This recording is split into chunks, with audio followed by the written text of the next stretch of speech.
Sometimes it looks like the world is on fire. If global warming is the crisis of our age, can we do anything to stop it or reduce the harm?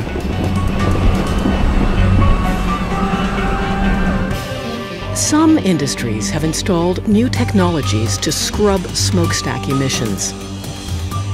Governments have encouraged renewable energy projects and set fixed limits on air pollution. Carbon taxes might help, although many politicians are afraid of voter backlash. But there is one other thing to try, one more new tool that could help repair the air and get us on the road to a greener future.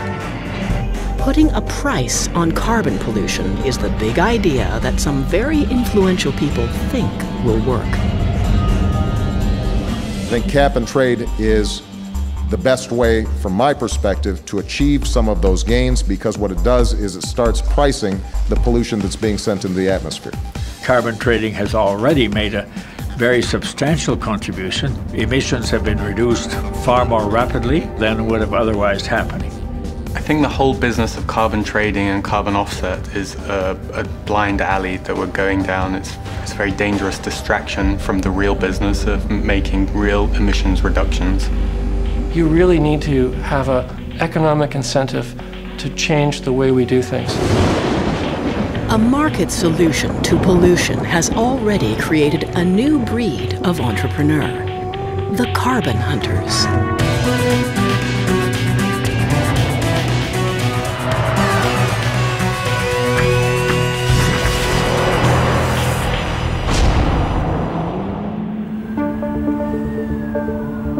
You can find them in India, the Canadian prairies, in the Philippines.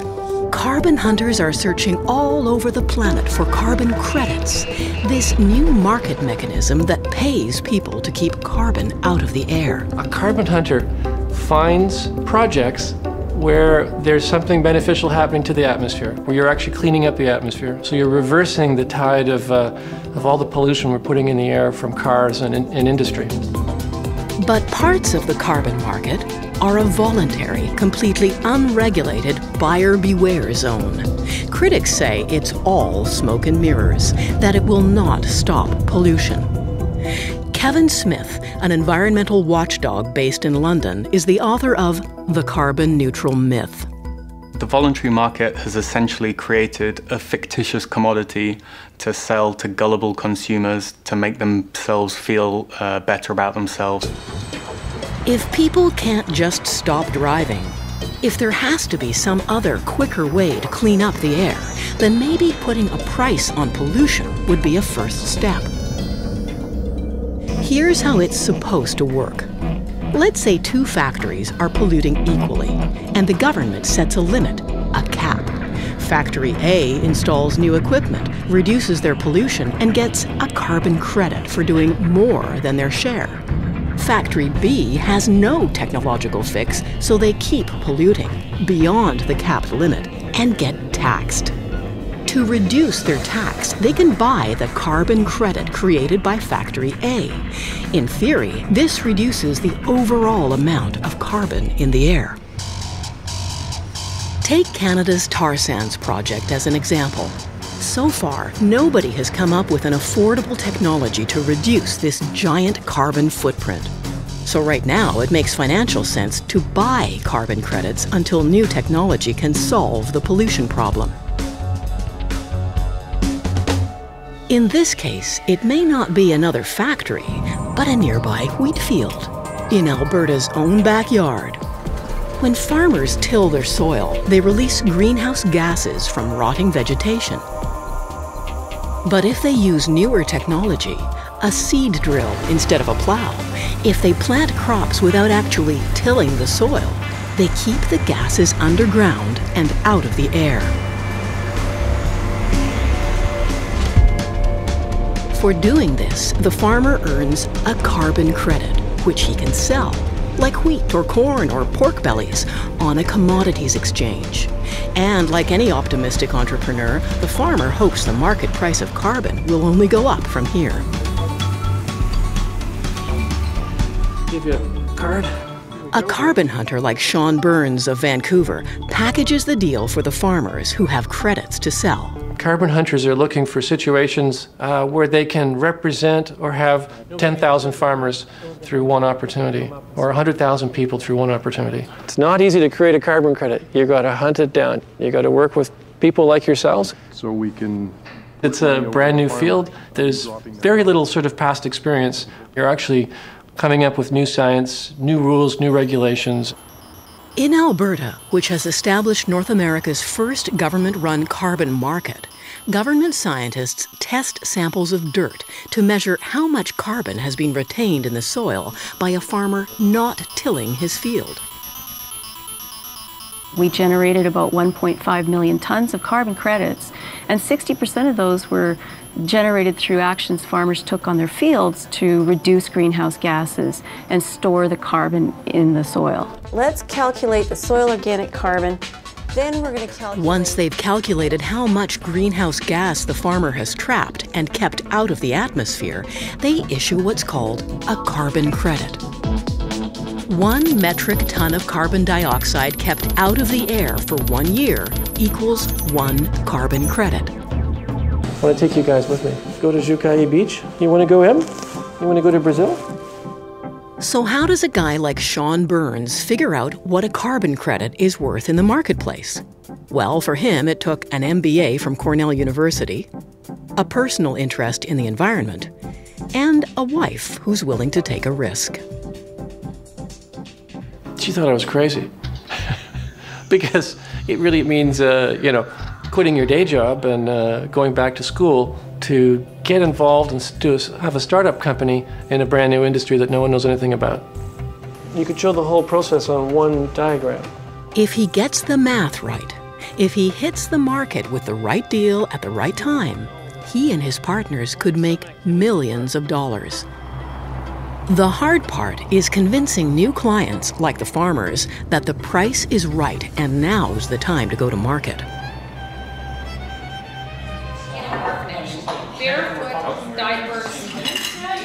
The Laniers have been farming this land for generations, growing wheat and alfalfa they ship around the globe.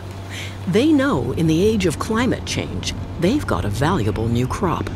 I suspect that the carbon's worth more than they're offering. You don't often take the first offer sort of thing.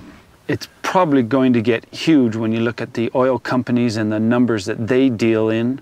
If you sell the carbon credits at the wrong time, you're probably going to get much less than the value they are going to be.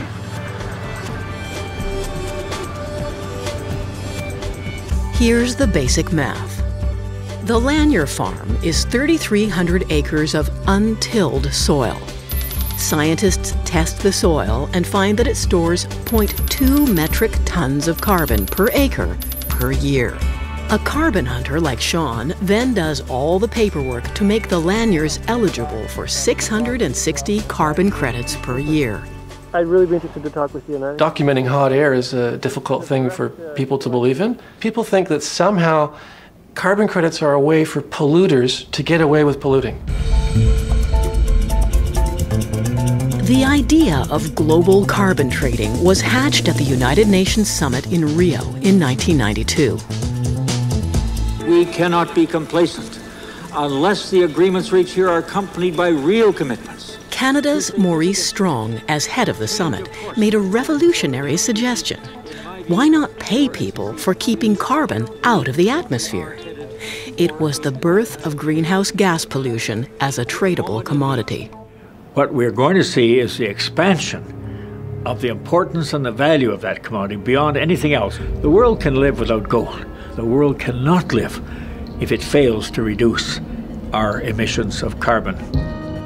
To turn this big idea into reality, Strong turned to Richard Sander, one of the world's most successful commodities traders. The world emits about 30 to 35 billion tons of carbon. That's, quote, the crop. That presents a market that could be $15 trillion. Critics like Kevin Smith believe greed is driving the carbon trade, not a desire to go green and save the planet. It's become how to make a quick buck out of the carbon market. The number of lobbyists who are aggressively pushing carbon trading, trying to expand the carbon market, vastly outnumber the people from the environmental NGOs who are kind of pushing for the real emissions reductions. Yes, there's some profiteering. It's not enough to negate the value of the concept. The fact is that the oil industry is spending billions of dollars annually. It's new, and in anything new you can expect that there's some wrinkles to be ironed out. But I'm very pleased that the UN did not wait for all the system to be perfected. Okay, you have a great day, EJ. See you later, Amy. Okay. Imperfect as the marriage of profit motive and saving the planet may be, Sean Burns intends to make it work. He's on his way to the office to close a deal with a Texas tycoon who wants to buy a huge swath of the Amazon rainforest to create carbon credits. Hi, Don. It's Sean and Kirk. Hi. If it works, this could be the biggest carbon credit transaction ever. My partner and I have access to several millions of acres of rainforest property. And, the Texan has decided to let Sean and his team package the deal. Okay, bye-bye.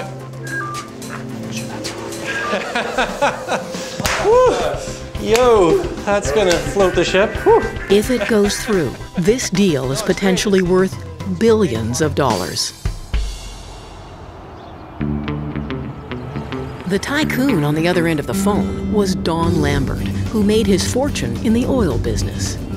He's now ready to invest in what may be an even more lucrative industry, preventing millions of trees from being cut down.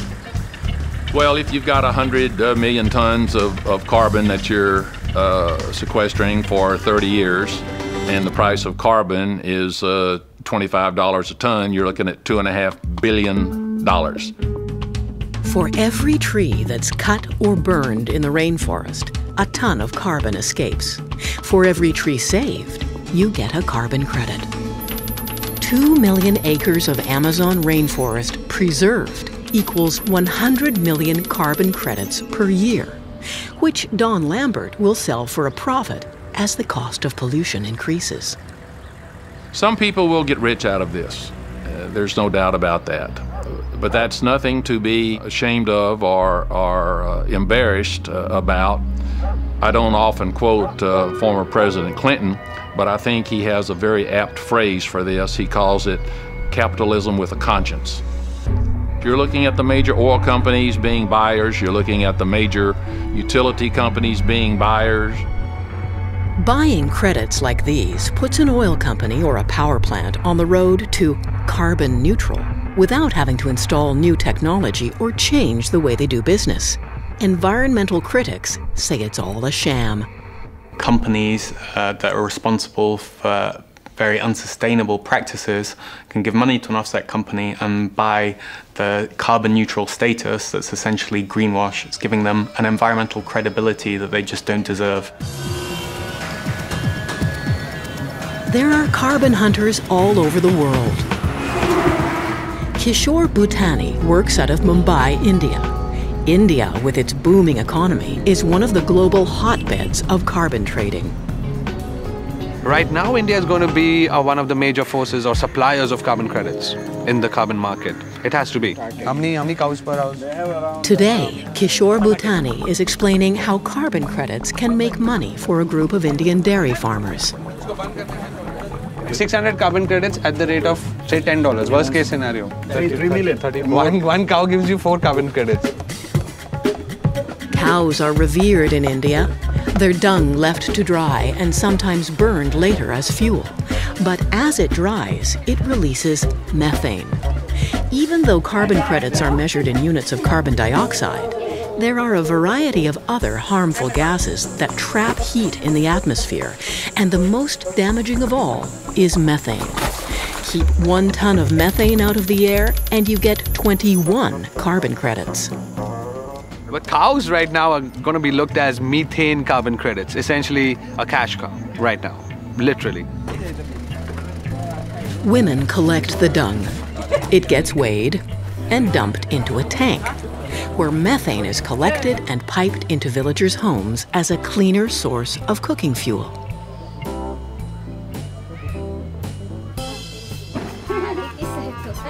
Burn the methane and you release CO2, which is not ideal, but CO2 is 22 times less harmful to the atmosphere than methane, so you still get lots of credits.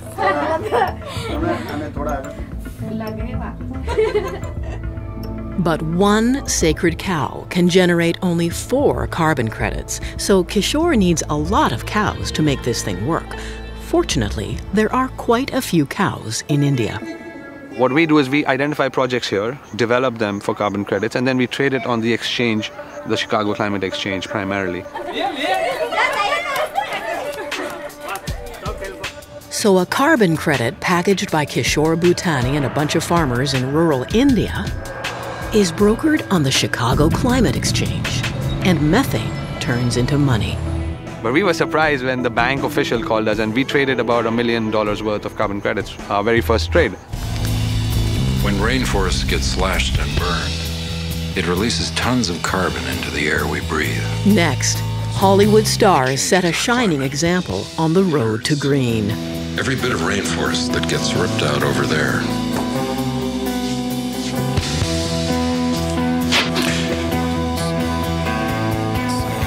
really hurts us over here.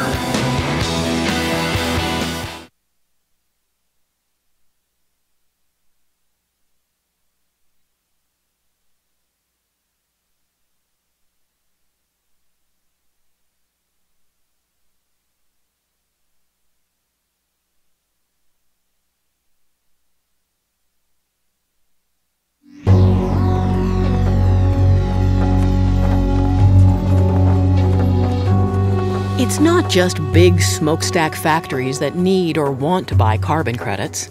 All kinds of companies want to reduce their carbon footprints. And Jonathan Shopley at the Carbon Neutral Company can find just the right deal. With our carbon offsetting, you commit yourself to a reduction target and you meet it. It's a commitment to do the right thing. What if you, as an individual, want to do something about climate change? Well, often when it's hard to know the right thing to do, we tend to follow the stars, the Hollywood stars.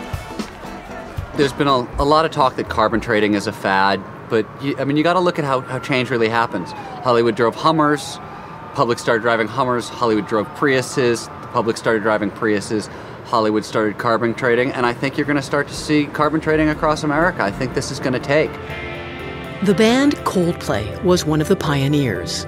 They wanted to offset the carbon footprint of their world tours. To do this, they sold fans certificates promising to grow mango trees in India that would absorb carbon dioxide.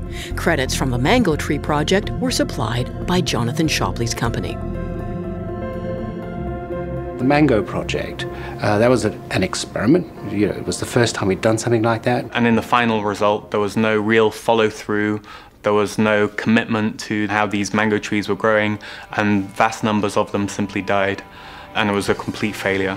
It's never going to be perfect from the get-go. We were sort of feeding our way forward into a field that really, we were creating as we were going along.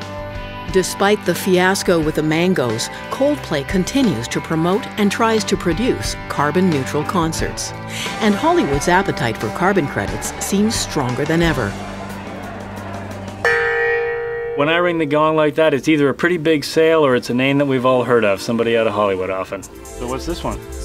Eric Blatchford's company, TerraPass, finds carbon credits from across North America and retails them to consumers, including the stars. At the Oscars, we gave TerraPasses to Brad Pitt, to Tom Hanks, to Cameron Diaz, Nicole Kidman, a whole raft of A-list celebrities to get the word out. All of them, they got a TerraPass for £100,000 over the course, which is enough to offset a full year of Hollywood celebrity living. All the cars, the planes, the home energy use, and the partying too. You could hold that up like an Oscar, I guess, if you wanted to. It's the Oscar of, balancing out your carbon footprint. But it's just never that simple. Even the stars can't always buy their way to a greener world. I think the stars were probably a little embarrassed when they heard that the TerraPass carbon offsetting they were getting was, You know, it was a utility company that was already sequestering methane, and they just started selling it off as trading. And I think when people heard that, yeah, they were a little embarrassed, but I mean, this is Hollywood. Bad press is, I mean, it's routine. Everybody gets bad press. I really think it was part of the thing that kicked off the movement towards higher quality offsets here in North America. This is not just a forest fire. This is climate change. Many people are unaware that locked away inside the world's plants and trees are enormous amounts of carbon dioxide. Trees absorb about 20% of greenhouse gases from the air. So it's no wonder everyone wants to save or plant a tree. My wife and I went on a vacation last winter on Air Canada, and I bought carbon credits offered by Air Canada online. When Michael Sather clicked on the Air Canada button, he paid to plant a tree to offset the carbon emissions from his flight. Air Canada teams up with a company called Zero Footprint to plant trees for carbon offsets. This forest restoration project in Maple Ridge, British Columbia, plants young evergreens to replace alder trees in an attempt to speed up the natural process.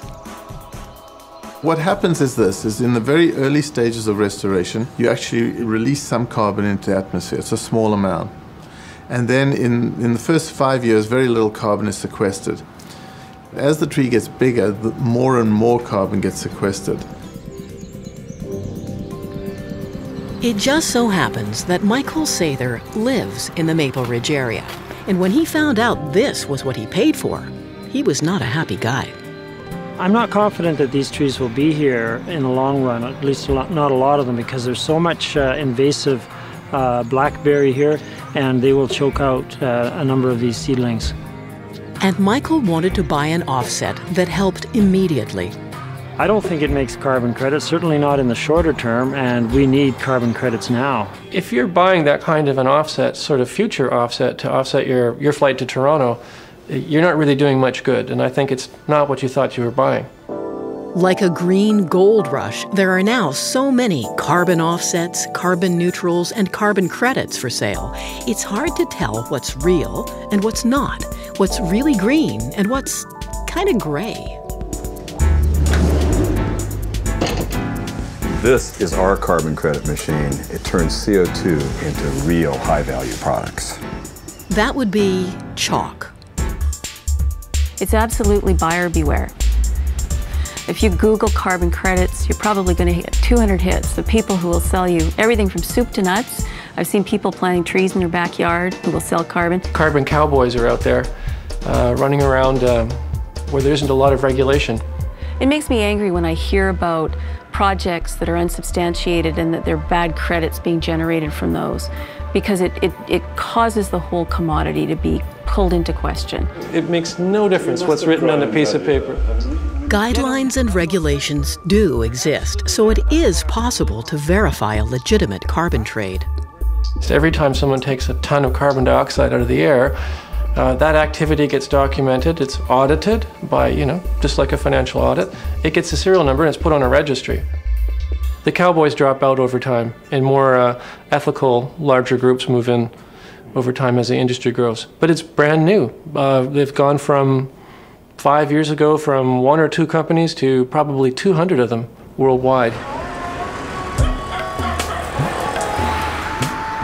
Critics say carbon trading may keep CO2 levels from rising, but they don't actually reduce the total amount of greenhouse gas in the air. Take funeral pyres in India, for example.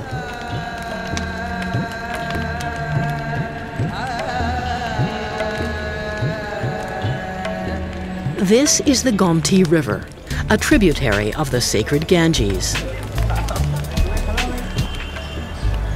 More than 8 million Indians are cremated each year, and each cremation uses about 400 kilograms of wood. Any way you do the math, that's a lot of forests cut and a lot of smoke into the air. But this is a Hindu religious tradition that is not likely to be given up anytime soon. carbon hunter Anshul Garg has found a way to keep the tradition and save trees. We have reduced the wood consumption by 75%. And by that amount, we are reducing the greenhouse gas emissions also. This simple metal hood makes the fire burn more efficiently, so less wood is needed to consume a body. Because we are reducing greenhouse gas emissions, we are eligible for carbon credits. We have a potential of about 5 million carbon credits to be earned per year. It means about $100 million US. But here's the tricky part. Anshul's fuel efficiency project was part of a plan already in the works to clean up the smoky air even before carbon credits came along. For a project to qualify as a genuine carbon credit, according to UN rules, a project must take additional carbon out of the air. The new buzzword is additionality. Additionality is a key issue. Offset projects are supposed to represent emissions reductions above and beyond what would have happened anyway. But often what we're seeing is projects that were in the pipeline, that were being developed, that were going ahead regardless of carbon offsetting or carbon trading, suddenly tarting themselves up as an offset project in order to gain a little bit of extra revenue. This problem has undermined confidence in the carbon credit market. So who's policing it? The United Nations office that administers this is actually tightening up significantly, requiring that those who earn credits get them because they contribute to projects which wouldn't otherwise occur. But making sure the credits and the money actually go to the right people can be harder than it looks, especially in places like this, where carbon credits for the poor seem to vanish in the smoke. And who do you think is buying the carbon credits this person is making?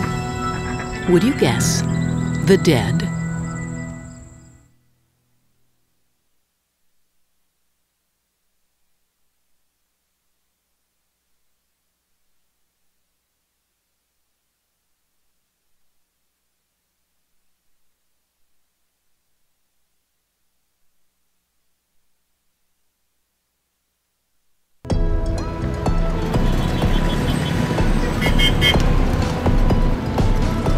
Carbon hunter Sean Burns has landed in the Philippines. Can you take me to Batangas? To check out one of Asia's biggest carbon credit projects.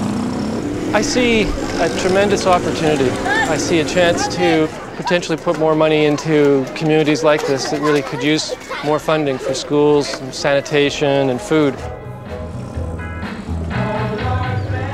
This is the village of Payatas, at the foot of one of the largest dumps in Manila.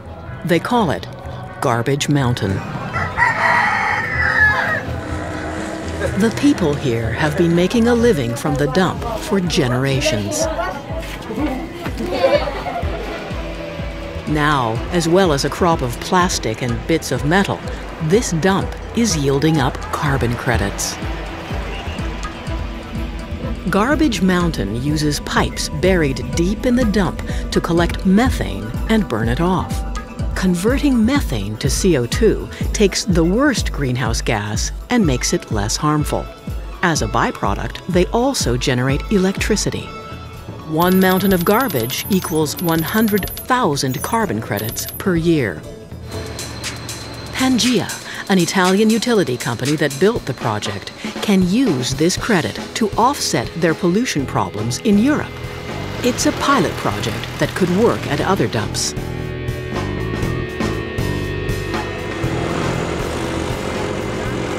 Which is why Sean Burns has come to Manila to meet with businessman Simon Paz.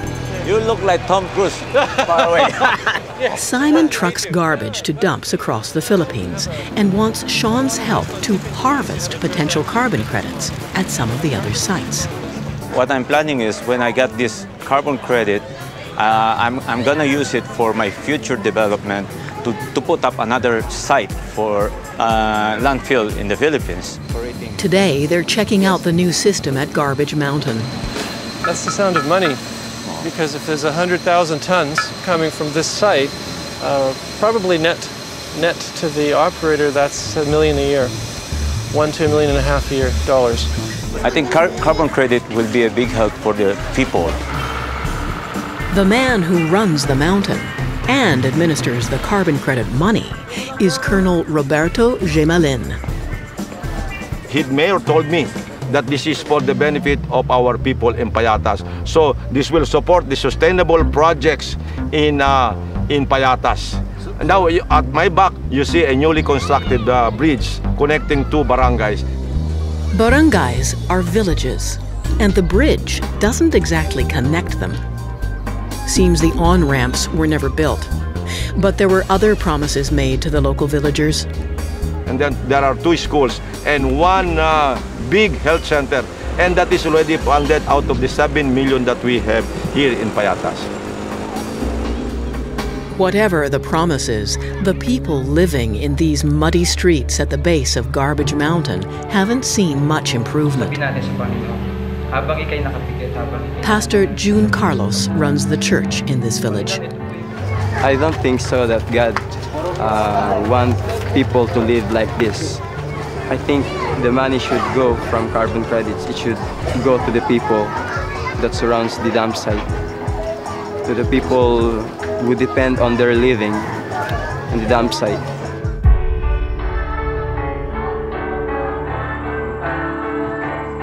An army of 10,000 scavengers still scours Garbage Mountain. They take shifts day and night. They make only pennies a day.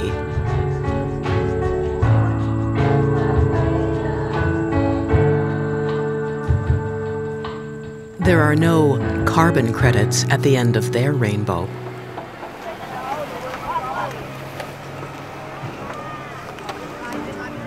Hindi ko alam yun eh.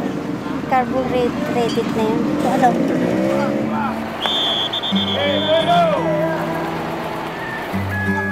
Sean Burns has come face to face with one of the ethical quandaries of global carbon trading. Carbon profits don't always flow to the people at the bottom of the heap. The answer, says Sean, is stronger regulation and enforcement. I think now carbon can provide a lot more to put money into the communities and get people out of harm's way. Sure, a little piece of me cries when I see this. This village is full of kids. Look how many kids there are around here. They're all under the age of 10. People who live in the shadow of Garbage Mountain may not know much about carbon credits. But the farmers of Lucknow, India, clearly do. People here make less than $1 a day from their crops, but now they're also making carbon credits. Carbon credit बहुत अच्छी चीज है.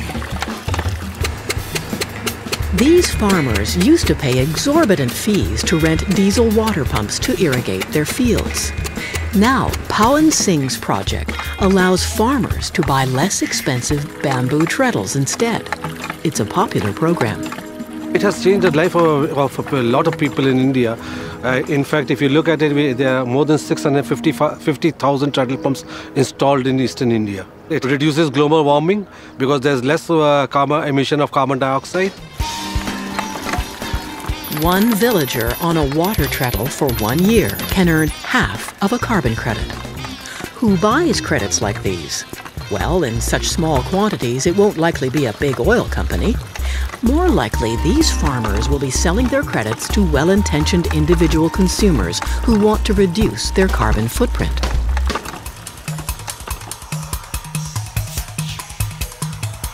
Halfway round the world in London, treadle credits are used by people like Mary Tomes. She sells colorful coffins and cremation services. It was just merely something that we did that we thought would be helpful to the world, really. When the dead are cremated, they release CO2. Mary Tomes offers the bereaved a chance to offset their loved one's last carbon footprint. Last year, we offset something around 215 tonnes. This year, we're going to offset 250 tonnes of emissions. Mary gets her credits from a carbon offset company that buys from these farmers in India. To offset one cremation would take a villager 6 months of treadling. Hard labor, some would say, for the peace of mind of a British consumer. We see that essentially as being a form of carbon colonialism. You're treating the emissions reductions as a new commodity that can be extracted and profitably used for the benefit of northern countries and consumers. No, we're paying others, okay, in the same way we pay others to take our garbage to the dump. Ethics aside, treadling won't pull much carbon out of the air. When we return, large-scale carbon removal schemes may be more attractive to the carbon market. We are talking about planetary scale intervention to solve a planetary scale problem. But what are the environmental consequences? Putting fertilizer on the ocean is a crazy idea.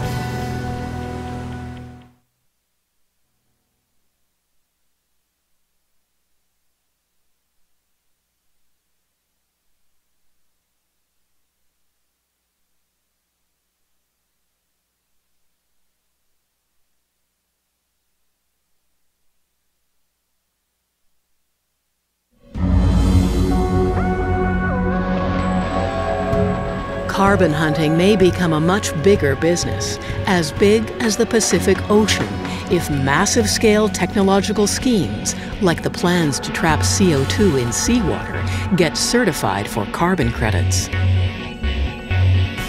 Scientists have gathered in San Francisco to talk about geoengineering. Margaret Lehnen has a PhD in geological oceanography. I believe that we will be required to actively remove CO2 from the atmosphere. I just don't see how we can change our economies quickly enough to deal with the climate impacts that are coming so quickly. We are talking about planetary scale intervention to solve a planetary scale problem of decades of duration.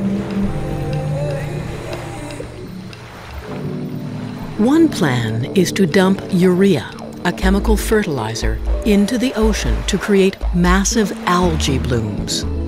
Theoretically, the algae will absorb CO2 from the atmosphere, die, and eventually sink to the depths of the ocean, taking the CO2 with it, supposedly for centuries.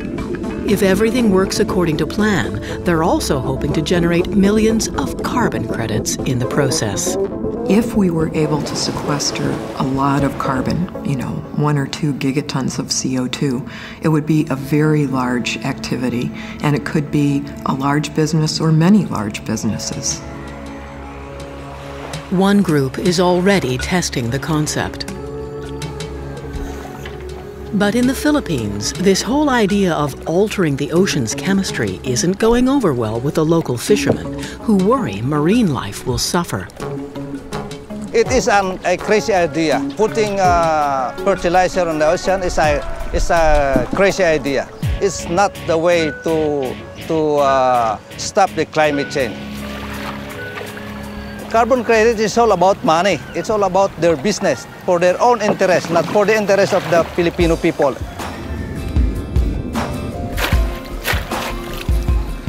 We don't want any harmful object or whatsoever to put in our ocean. If they really want to stop climate change, they should not put urea on the ocean. They should stop those gas emissions.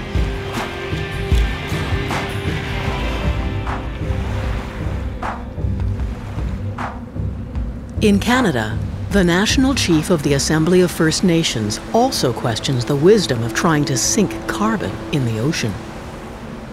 Geoengineering sounds very dangerous. For us to be altering how the natural ecosystem works, we should be returning the ecosystem to its natural balance by changing our behaviors and not further trying to manipulate Mother Earth. Atleo, also hereditary chief of a Hausut First Nation, has been drawn into the climate change debate because the Shell Oil Company recently paid him a visit. I was really surprised, really taken aback when one of the biggest oil companies in the world sent a rep out to sit down with me to talk to our people about setting aside a portion of our forestry here. Shell had a proposal. If the Ahousaht people would agree not to log a certain portion of the forest here, Shell would buy the resulting carbon credits to help offset their work in the tar sands. The Ahousaht band could benefit greatly. I think it's possible that there are billions of dollars of carbon credits here in Canada. Everything that has to do with the land, the sea, the air has always belonged to our people. And so the carbon needs to belong to the people who've been here. We've been here for thousands of years.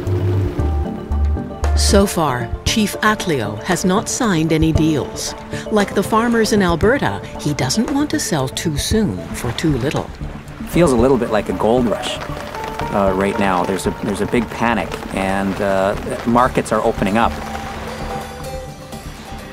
So there's going to be cap and trade. It's early days yet, but the big players in the game, like Texas oilman Don Lambert, are poised to make a fortune. Well, I mean, just the math, $150 million is a big check for somebody to write. Yeah. I think it's possible you could see carbon hunting as the new American dream, yes. Lambert has chased the dream all the way to the Amazon, where he is one step closer to buying that huge parcel of trees. And to Washington, D.C., to the largest carbon trade expo in North America, where Sean Burns is hunting for a buyer for Lambert's credits. Wall Street geared up for this. Deutsche Bank is involved. Merrill Lynch is involved. All those banks are involved in carbon hunting. They're involved in the hunt, they're involved in the financing, they're involved in the acquisition. It's been a big year. What's really happening now is the whole North American carbon market is coming together. Still, not everyone agrees a free market trade in carbon credits is the solution. There's so many ways in which we need to fundamentally alter our societies and our economies in order to wean ourselves off our fossil fuel dependence. And we need to start looking about how to make those changes here and now rather than paying money to carbon offset companies. But there may not be enough time or even the will to make those fundamental changes. Appealing to the profit motive, using greed to help save the planet, may be unavoidable, at least in the short term. Carbon trading is not the only route. It's an essential element in the solution. It's the most effective one that's actually working at this moment. I think this is the beginning of mechanisms put in place that allow us to drive business into a new area. Rather than just exploiting resources, now we can make money protecting resources. I think you can make money and save the planet at the same time, and I think you should.